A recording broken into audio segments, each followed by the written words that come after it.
To become so. लेकिन जो computer science engineering होती है वो ये होती है कि are you able to think about a product holistically and are you able to take all kinds of actions as should happen when a product is in production. तो एक part तो वो हुआ। आपने दूसरा बोला कि देखो लाखों लोग काम करते हैं अभी कोडिंग में, वो 1000 हो जाएंगे बिकॉज भाई ChatGPT इतना सारा एफिशिएंसी कर देता है। बिल्कुल सही बात है, लेकिन होता क्या है ना कि जैसे ये टेक्निकल एवोल्यूशंस होते हैं, ह्यूमन बिहेवियर भी चेंज होता है। एंड जैसे ह्यूमन बिहेवियर चेंज होता है, उस नए बिहेवियर के लिए नई जॉब्स बन जाती हैं। जैसे अभी का मैं एग्जांपल दूं, हमारा एक बिहेवियर जो चेंज हुआ है, हमने बहुत सारा खाना ऑर्डर करना चालू कर दिया है स्विगी जोमेटो पे। जब हम स्विगी जोमेटो पे खाना ऑर्डर करते हैं तो वो डिलीवरी बॉयज़ की जो जॉब पहले नहीं एग्जिस्ट करती थी, अब वो एग्जिस्ट करती है। पहले तो लोग घर पे ही बना के खाते थे या फिर रेस्टोरेंट जाते थे, बट अभी वो एक नई फॉर्म ऑफ जॉब बन गई बिकॉज एक नया ह्यूमन बिहेवियर बन गया। तो बेट यूजुअली ये होता है कि जब when there is a large technical shift तो नए नए बिहेवियर्स बनेंगे बिकॉज कुछ कुछ काम करना बहुत आसान हो जाएगा, बहुत फास्ट हो जाएगा। एंड उन बिहेवियर्स के लिए हो सकता है नए सेक्टर्स बने, उनके लिए नए जॉब्स बनेंगे। लेकिन नियर टर्म में अभी क्या होने वाला है, अभी तो बेसिकली अभी इस साल क्या चल रहा है, इस साल every single company is just reevaluating things and figuring out कि हमारा वर्कफोर्स का फ्यूचर क्या है। तो इसलिए आपको थोड़ा स्लो डाउन भी दिख रहा है। होप ये है कि नेक्स्ट ईयर तक हर किसी को थोड़ी थोड़ी क्लैरिटी हो जाएगी। लेकिन जो नियर टर्म में होने वाला है वो ये होने वाला है कि अभी भी हमारे बड़े सारे सेक्टर्स हैं जो कि डिजिटलाइज नहीं है, दे आर नॉट एफिशिएंट। बहुत सारा मंडेन काम करते हैं हम उस सेक्टर में। एंड जहाँ जहाँ ये हो रहा है वहाँ पे एक बिजनेस अपॉर्चुनिटी है। कोई ना कोई कंपनी जाएगी, बोलेगी यार इसको मैं डिजिटलाइज कर देता हूँ, इसके ऊपर मैं एक कंपनी बना देता हूँ, मुझे लोग कम चाहिए होंगे, मैं ज़्यादा प्रॉफिट जनरेट करूँगा, and that will create a sector. तो नियर टर्म में ये होगा कि ऑलमोस्ट एवरी सेक्टर में पहला शिफ्ट होगा, jobs changing from mundane repeatable task to some form of automation. Yes, and उस ऑटोमेशन को बनाने के लिए लोग चाहिए होंगे। तो जॉब का नेचर थोड़ा बहुत चेंज होगा। कुछ जॉब्स इस पीरियड में कम भी होंगी, लेकिन as the start to happen human behaviours भी चेंज होंगे, कुछ नए सेक्टर्स बनेंगे जिसके लिए नई तरह की जॉब्स आएंगी। एक दूसरे एंगल से देखते हैं इसको, जो I think which is more important for the viewers to understand, कि अब अगर कोई हमारी इस कॉन्वर्सेशन को देख रहा है और वो कहता है कि मुझे समझ तो आ रहा है कि कुछ बदल रहा है और कुछ बहुत बड़ा होने वाला है जी, जो शायद आपके लिए, मेरे लिए, किसी के लिए भी प्रेडिक्ट करना बहुत मुश्किल है कि एग्जैक्टली 5 साल बाद होने क्या वाला है, किस लेवल तक चीजें पहुंचेंगी। जी जी जी। हो सकता है क्वांटम कंप्यूटिंग आ जाए, आज हम एनवीडिया के बारे में बातें कर रहे हैं, हो सकता है उस टाइम पे कुछ और ही हो रहा होगा, कुछ और नया हो रहा होगा which is 100 times better than जो अभी हो रहा है। तो उससे एकदम से पॉसिबिलिटीज और बढ़ जाएंगी। बिल्कुल। तो कोई भी कहीं से भी कोई भी एप्लीकेशन डेवलप कर सकता है। तो वी नीड इंटेलिजेंट पीपल, भीड़ नहीं चाहिए। We don't need lakhs of people, कम कॉस्ट वाले। अब कुछ लोग चाहिए जिनमें दिमाग हो और जो एक प्रॉब्लम का सोल्यूशन निकालना जानते हो, क्लाइंट की रिक्वायरमेंट समझना जानते हो और फिर उसके अकॉर्डिंग चीजें डेवलप करके उसको डिप्लॉय कर सके। जी। तो ऐसा एम्प्लॉय अगर कोई बनना चाहता है तो वो कैसे बनेगा? आज की डेट में टू बी ऑनेस्ट अभी भी हमारे देश में बहुत बड़ा गैप है उस वाले सेक्टर में। हमारे देश में 16 लाख लोग इंजीनियरिंग करते हैं हर साल, जिसमें से हार्डली 20% लोग एम्प्लॉयबल होते हैं। और मतलब जो लोग एक्चुअली अनफॉर्चुनेट है, लेकिन जो लोग नॉन CS ब्रांचेस में हैं इंजीनियरिंग में, उनके लिए तो और भी टफ है ये स्ट्रगल। इनफैक्ट अभी एक वीडियो वेदांतु ने रिलीज किया था जिसमें वो बता रहे थे कि पिछले 2 साल में 2500 लोग ऐसे हैं जो कि टॉप IITs गए थे, नॉन CS ब्रांच में थे, वो ड्रॉप आउट कर गए to then go and join some other college जिसमें वो CS पढ़ पाए, बिकॉज उनको भी ये दिख रहा है, क्लियरली दिख रहा है कि नॉन CS में कुछ नहीं होने वाला है, कंप्यूटर साइंस की तरफ पूरी दुनिया मूव हो रही है एंड वही करना इज बेस्ट टू डू। उन्होंने ज्वाइन किया था इस होप में कि पहले साल में अच्छी CGPA आएगी और फिर मैं शिफ्ट कर लूंगा ब्रांच। नहीं हुआ, फिर उन्होंने ड्रॉप ऑफ कर लिया। राइट, क्वालिटी ऑफ टैलेंट पे हमें सिग्नल्स क्या दिख रहे हैं? जैसे आपने IT कंपनी से बात करी, इन्फोसिस, TCS, विप्रो, ये सारी कंपनी से ये मान लिया है कि हमारे कॉलेजेस अच्छा काम नहीं करते हैं। तो इसीलिए आप कभी भी इन कंपनीज में जाओगे तो पहले 5-6 महीने तो आपकी ट्रेनिंग कराते हैं, वो ये मान के कि कुछ नहीं आता है आपको। आप वो 6 महीने की ट्रेनिंग हो जाएगी, फिर आप कब काम करना चालू करोगे। CEOs को चाहिए तो रेडीमेड टैलेंट, कि मैंने किसी को हायर किया, कल से वो मेरे लिए एकदम हाई प्रोडक्टिविटी पे काम करना चालू कर दे। आपको भी आई एम श्योर वही चाहिए, हर किसी को, सबको यही चाहिए, सबको यही चाहिए। हाँ।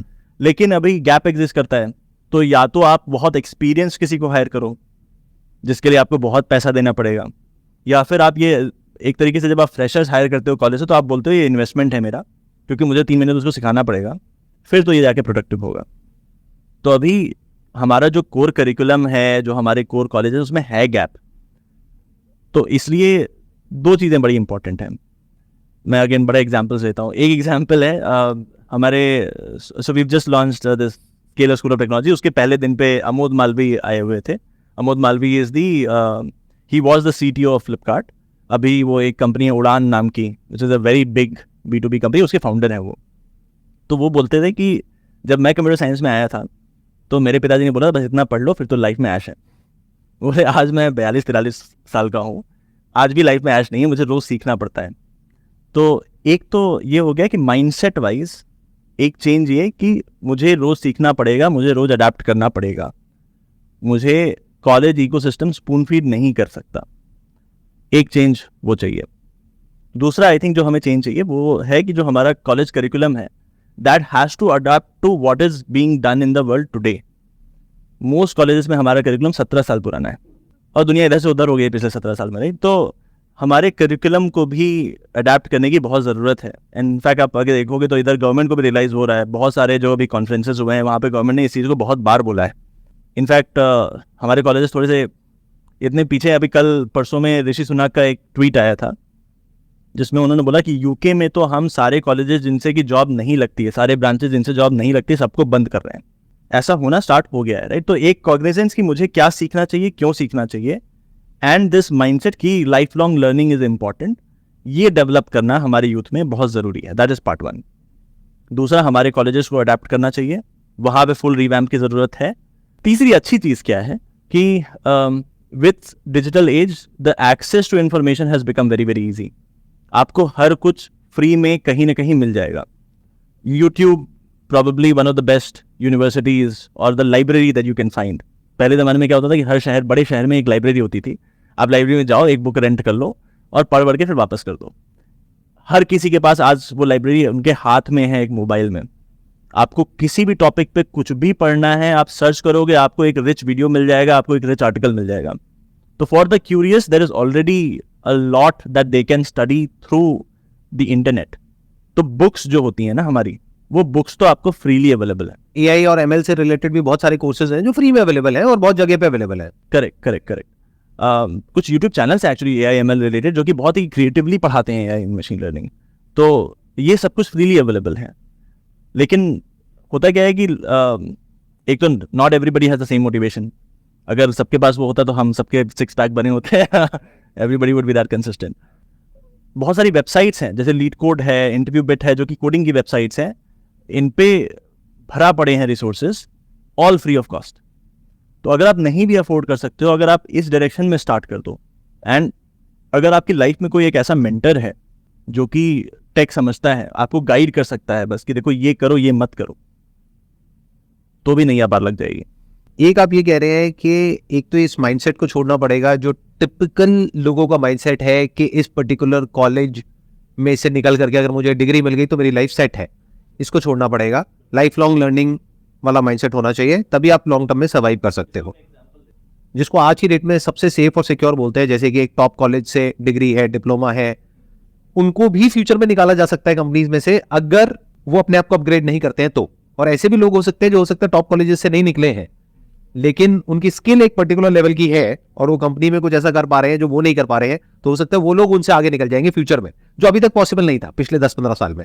बट क्या आप फ्यूचर में देखते हैं कि अगले 10 साल में ऐसा हो सकता है या होने वाला है? 100%. और अब अभी होने लगा है. जैसे कि कुछ कंपनीज हैं, Google, Amazon, they are the highest payers in tech, जो मैक्सिमम सैलरी ये पे करते हैं इंडिया में एंड आउटसाइड एज वेल. इनका जो आप सिलेक्शन प्रोसेस देखोगे तो फॉर एग्जांपल गूगल क्या करता है कि एक इंडिया वाइड टेस्ट कराता है. कॉन्टेस्ट है, इसमें कोई भी पार्टिसिपेट कर सकता है. अगर आप उस कॉन्टेस्ट में अच्छा करते हो तो इट डजंट मैटर आप किस कॉलेज से आए हो. अगर आप उसमें अच्छा करते हो, इसमें अच्छा करना बाय द वे आसान नहीं है. Even the best of computer scientist struggle with that. लेकिन अगर आप उसमें अच्छा करते हो तो फ्री एंट्री है to give interviews at Google. तो टेक तो ऑलरेडी उस डायरेक्शन में मूव कर रहा है. कुछ लोग हैं जो जैसे अर्ली अडॉप्टर्स होते हैं, कुछ लोग थोड़े लैगार्ड्स होते हैं, तो कुछ लैगार्ड्स अभी भी हैं टेक में. लेकिन बहुत सारे जो टॉप कंपनीज है, they are all early adopters of skill first. और जो AI और ML है उसको आप किस तरीके से देखते हो आने वाले 2 से 4 साल में? उसके अंदर किस तरह की जॉब्स जनरेट होने वाली है? यानी कि प्रॉम्प्ट इंजीनियर्स के लिए जॉब जनरेट होंगी या क्या होगा? मतलब किस तरह की जॉब्स उसमें जनरेट होने वाली है स्पेसिफिकली, अगर कोई अपने आप को उसमें करना चाहता है तो? तो 2 तरह की जॉब होती हैं. एक तो बहुत ही हाई पेइंग जॉब्स जो होंगी वो होती हैं जो लोग बैठ के मशीन लर्निंग मॉडल्स बना रहे हैं, या फिर जो लोग लेट्स से विजन के ऊपर कुछ मॉडल बना रहे हैं. फॉर एग्जांपल गूगल में एक टीम हुआ करती थी जो कि सेल्फ ड्राइविंग कार बना रही थी, जिसमें कुछ तो मैकेनिकल इंजीनियर्स है जो कि कार के से प्ले अराउंड करते थे, but majority of the team was this team जो कि कंप्यूटर विजन होता है, जो कि कैन प्रोसेस अ इमेज और a feed and then recognise obstacles in it. तो वो काम कर रहे थे कि if you have a feed of images coming to you, then how do you recognize कि lane कहाँ पे है, कार कहाँ पे है, ऑब्जेक्ट कहाँ पे है, and then how do you change lanes etc.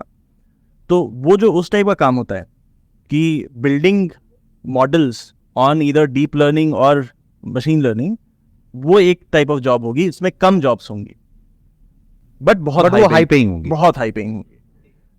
The other would be application of the AI and ML that exists today, and all of the other software engineering techniques that exist today, which is, are you able to build a product for the end consumer? Now your end consumer can be people like us, या फिर could be companies. तो वो जो secondary skill है, that is also going to be important, and like given there is shortage of these kind of people, तो वो भी अभी आज की डेट में बहुत हाई पेइंग जॉब है. वो आज की डेट में है, बट फ्यूचर में अगर देखा जाए तो I think more and more of जो ऐसे लोग होंगे जो कि मशीन्स को अच्छे से यूज करना जानते हैं, यानी प्रॉम्प्टिंग अपने आप में अभी अनएक्सप्लोर्ड है. Prompt engineering, yes yes. Prompt engineering, people don't know exactly कि पॉसिबिलिटीज क्या है. लेकिन प्रॉम्प्ट इंजीनियरिंग के बाद भी आपको थोड़ा बहुत समझ में आना पड़ेगा कि प्रॉम्प्ट इंजीनियरिंग से जनरेट हुआ क्या. जैसे फॉर एग्जांपल आज की डेट में भी, फॉर एग्जांपल जैसे मैं ChatGPT यूज करता हूँ टू जनरेट कोड, तो वो जो कोड जनरेट होता है उसको फिर बैठ के मैं पढ़ता हूँ कि इसमें क्या हो रहा है, कुछ मिस तो नहीं हो गया, क्योंकि prompt engineering is not perfect. मैंने कुछ बोला, उसको कंप्यूटर ने कैसे इंटरप्रेट किया और क्या जनरेट किया उसको भी तो वेरीफाई करना पड़ेगा. नहीं तो अगर ये कोड मैं डाल दूंगा प्रोडक्शन में तो फिर कुछ अनएक्सपेक्टेड बिहेवियर्स होना स्टार्ट हो जाएंगे. तो you still need people who can, this makes you faster, because यही कोड मुझे खुद लिखने में बहुत टाइम लगता, लेकिन एक बार वो जनरेट हो गया तो you still need people who are able to read, verify and in a way do code review and say कि ये सही है, अब मैं इसको भेज देता हूँ बाकी टीममेट्स को ताकि वो भी देख लें और फिर we will push it. Sam Altman आए हुए थे एक्चुअली इंडिया कुछ 2 हफ्ते पहले, तो वो ये बोल रहे थे कि अभी हम बड़े इंटरेस्टिंग फेज में हैं. हम उसी फेज में जो जिस फेज में हम पहले 2000 या 2001 में थे. उस टाइम पे गूगल बना, फेसबुक बना, और जितनी भी बड़ी बड़ी कंपनीज हम देखते हैं वो उस टाइम पे बनी, मतलब उसके बाद बनी है. अभी हमारे पास फिर से वो अपॉर्चुनिटी है, एक नई क्लास ऑफ कंपनीज बनेंगी इन द फ्यूचर, एंड जहां पे बनेंगी वहां that will become the biggest economic hub. Today the GDP of Silicon Valley is higher than most countries in the world. अब अगर कोई है जो हमारी इस वीडियो को देख रहा है और वो अपना स्टार्टअप करना चाहता है, ठीक, उसके लिए क्या अपॉर्चुनिटीज है आज की डेट में? क्योंकि ऐसे बहुत सारे मॉडल्स हैं जैसे ChatGPT है, और बहुत सारे ऐसे मॉडल्स हैं जिनकी APIs अवेलेबल है, जिसको यूज करके अलग अलग तरीके से अलग अलग एप्लीकेशंस डेवलप करी जा सकती है, और उसमें भी कोई बैरियर्स नहीं है, क्योंकि अगर एप्लीकेशन में दम होगा तो वो कहीं भी यूज हो सकती है. जी जी. It could be B2B, B2C, whatever it is. तो वहां पे आपको कितनी अपॉर्चुनिटीज नजर आती हैं कि अगर अभी कोई हमारी इस वीडियो को देख रहे हैं और वो अपना स्टार्टअप करना चाहते हैं, तो do you think it's a very good phase to be in? It is very very very good phase to be in. Given what is happening in, एक तो ChatGPT हो गया, एक दूसरा फील्ड है जनरेटिव AI, विच इज़ कि आज जो हम वीडियोस प्रोड्यूस करते हैं, इमेजेस प्रोड्यूस करते हैं, वो सब भी AI जनरेट कर सकता है. तो combination of generative AI and ChatGPT का जो फील्ड है उसको मतलब NLP बोलते हैं, नेचुरल लैंग्वेज प्रोसेसिंग बोलते हैं. तो NLP एंड ये जो जनरेटिव AI का कॉम्बिनेशन है, combining these you can do so many things. And वो जो रिकग्नाइजिंग कि कहाँ पे क्या करना है, वहाँ पे ह्यूमंस चाहिए. तो अगर आपको किसी एक सेक्टर की बहुत डीप में नॉलेज है कि देखो इस सेक्टर में तो चीज़ें ऐसे ही चलती हैं, यहाँ पे मुझे लोग चाहिए होते हैं, ये तो बड़ा रिपीटेटिव काम है, इसको मे भी मैं ऑटोमेट कर सकता हूँ. एंड बहुत सारी कंपनीज बनती हैं इन ऑटोमेशंस पे, क्योंकि आप अगर आपने इस सेक्टर में फिर एक कंपनी बना ली जो कि ऑटोमेट कर दे रही है, it is making the unit economics better for all other companies in this sector, then you can start selling that as a solution to those companies. हाँ, जैसे आपसे बात करते करते मेरे माइंड में ऐसी एक सोल्यूशन आ रहा है कि मतलब फॉर एग्जांपल अगर मेरे को अभी स्क्रैच से शुरू करना है तो मैं क्या कर सकता हूँ कि एक ऐसी एप्लीकेशन बना सकता हूँ कि जितने भी रिटेल आउटलेट्स होते हैं वहाँ पर अगर कोई कैमरा लगा दिया जाए, जो होते ही हैं यूजुअली CCTV कैमराज होते हैं और उस कैमरे से हम कैप्चर करें डेटा जो भी उस दुकान के अंदर, उस शॉप के अंदर लोग एंटर कर रहे हैं, और उसमें से हम देखें कौन कन्वर्ट होता है और कौन नहीं होता है, और उसमें कोई पैटर्न ढूंढने की कोशिश करें यूजिंग एआई। जी जी जी जी जी और बिल्कुल। अगर हम पहले ही वो अलर्ट कर सके पूरी की पूरी सेल्स टीम को कि ये जो कस्टमर अभी एंटर हुए हैं इनकी परचेज करने की पॉसिबिलिटी इतनी है और they are like high value, तो वो उस हिसाब से सेग्रीगेट भी हो सकता है। मतलब they can deploy different people according to that.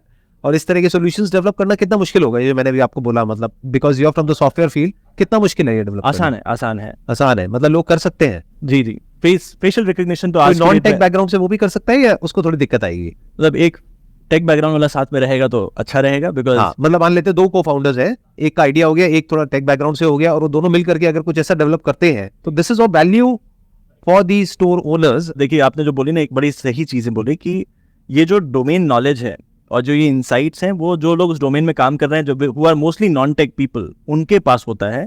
एक इंजीनियर जिसने आज तक कभी वो देखा नहीं है, उसके पास होता नहीं है, तो वो बनाएगा कैसे सोल्यूशन? राइट। तो इसीलिए फॉर एग्जांपल एक और चीज जो हम कर रहे हैं, जो कि मतलब हमें लगता है कि किसी तरीके से उसको एक्सपैंड करना चाहिए, कि जो हमने कॉलेज भी बनाया हुआ है उसमें जो आखिरी के 18 महीने हैं वो हमने वैसे स्ट्रक्चर किया है कि हम आपको स्पेशलाइजेशन सिखाएंगे, लेकिन इन पैरेलल हम नॉन टेक फाउंडर्स को इनवाइट करेंगे to come up with problem statement that they want to solve. उसको सॉल्व करेंगे आपके जो स्टूडेंट्स हैं वो। ये लोग उनकी टेक टीम बन जाएंगे, और अगर फिर उसमें ट्रैक्शन आता है, if you are able to build something great out of this, then you apply to VC funds and we will help you there. Tech super power है बट एक टूल है, एक्चुअली जो इनसाइट्स हैं वो तो अभी भी आप ही लोग के पास है। हाँ, वो तो कंज्यूमर के पास में है, या फिर जो सेलर है उसके पास में है। एक्चुअली हर इंडस्ट्री में बड़े नुआंसेस होते हैं, जैसे कि फॉर एग्जांपल शिपिंग इंडस्ट्री है। अब शिपिंग इंडस्ट्री में भी कैसे पोर्ट का यूटिलाइजेशन मैक्सिमाइज करना है, कौन सी शिप आएगी, किस टाइम पे जाएगी, ये भी एक छोटी सी प्रॉब्लम एग्जिस्ट करती है वहां पे, which has large revenue impact. Her sector में ऐसे छोटे छोटे प्रॉब्लम एग्जिस्ट करते हैं, जिसको कि आइडेंटिफाई जो उस सेक्टर में काम करता है वही कर पाएगा। तो आप ये कह रहे हैं कि कोई भी इंसान हो, किसी भी सेक्टर में काम करता हो, अगर उस सेक्टर में उसको कुछ ऐसी प्रॉब्लम्स नजर आ रही हैं तो वहां पर अपॉर्चुनिटीज भी है for a startup, absolutely. Specially B2B startup, क्योंकि B2C में फिर भी आपको बहुत सारी फंडिंग चाहिए, बहुत कुछ चाहिए। बट ये जो मैंने अभी आपको एग्जांपल दिया कि इसमें तो इट्स अ B2B स्टार्टअप, जिसमें आई डोंट थिंक कि कोई बहुत मेजर इन्वेस्टमेंट होने वाली है। A person can even bootstrap it, absolutely. क्योंकि डेटा आ गया है। अब उस डेटा को कैसे चर्न करना है, कैसे यूज करना है, या उसको कैसे इंटेलिजेंटली उससे कुछ ऐसा डेटा जनरेट करना है which is of use to the shopkeeper और द सेलर, और उसकी रेवेन्यू एक्चुअल में बढ़ सकती है इतने से, और उस पे अगर एक परसेंटेज कट भी उसको मिल जाता है बर्थडे को इंक्रीमेंटल रेवेन्यू पे, तब भी उसका तो काम हो गया ना। बिल्कुल। एंड एक जगह उसने डिप्लॉय कर दिया तो उसको फिर और जगह पे डिप्लॉय करना बहुत आसान है, because at the back end it's all tech. And आपका सिस्टम ओवर टाइम बेटर होता जाएगा, बिकॉज वो सीखेगा। हाँ, because now it's AI based. क्योंकि पहले क्या होता था, पहले के जमाने में, आज से 5-10 साल पहले, कि आपको बैठ करके देखना पड़ेगा या उस डेटा को भी स्ट्रक्चर करना पड़ेगा या उस डेटा को ढंग से यूज करना पड़ेगा। अब वो ऑटोमेटिकली करेगा, पीछे जो AI का जो भी एल्गोरिथम चल रहा होगा। और आपका डेटाबेस बढ़ता जाएगा of faces that you have, of people that you have, people as they do more of this, और strong conviction build होता जाएगा जो आप डेटा बना। और वहां से हो सकता है ऐसी ऐसी इंसाइट्स निकल करके आएंगी जो कोई इंसान सोच भी नहीं सकता है। जी। क्योंकि मशीन से क्या है कि they can think actually out of the box, वो कुछ भी सोच सकते हैं ना। And it is collective intelligence. Collective intelligence. एक इंसान तो एक ही दुकान देख पाएगा ना, वो मशीन तो बहुत सारी दुकानें देख रही है, बहुत सारे लोगों को देख रही है। परफेक्ट जी, it was great talking to you and thank you so much for coming. मेरे को बड़ा अच्छा लगा आपसे मिल करके, थैंक यू सो मच।